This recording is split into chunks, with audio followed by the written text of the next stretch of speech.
मंदिर की कथा। उपरोक्त कथा को वैष्णो देवी के भक्त श्रीधर से जोड़कर भी देखा जाता है।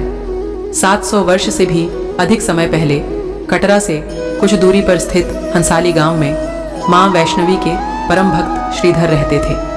वे नीला संतान और गरीब थे, लेकिन वे सोचा करते थे कि एक दिन वे माता का भंडारा रखेंगे। एक दिन श्रीधर ने आसपास के सभी गांव वालों को प्रसाद ग्रहण करने का न्योता दिया और भंडारे वाले दिन श्रीधर अनुरोध करते हुए सभी के घर बारी बारी गए ताकि उन्हें खाना बनाने की सामग्री मिले और वह खाना बनाकर मेहमानों को भंडारे वाले दिन खिला सके।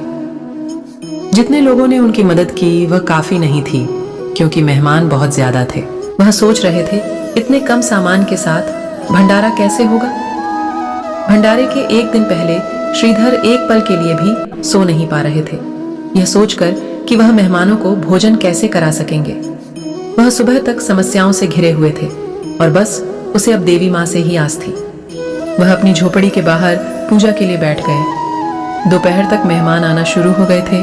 श्रीधर को पूजा करते देख वे जहां जगह दिखी वहां बैठ गए। सभी लोग श्रीधर की छोटी सी कुटिया में आसानी से बैठ गए। श्रीधर ने अपनी आंखें खोली और सोचा कि इन सभी को भोजन कैसे कराएंगे।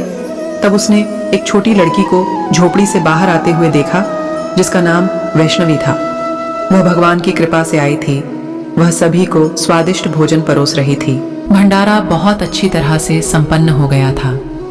भंडारे के बाद श्रीधर उस छोटी लड़ी वैष्णवी के बारे में जानने के लिए उत्सुक थे, पर वैष्णवी गायब हो गई और उसके बाद किसी को नहीं दिखी। बहुत दिनों के बाद श्रीधर को उस छोटी लड़की का सपना आया।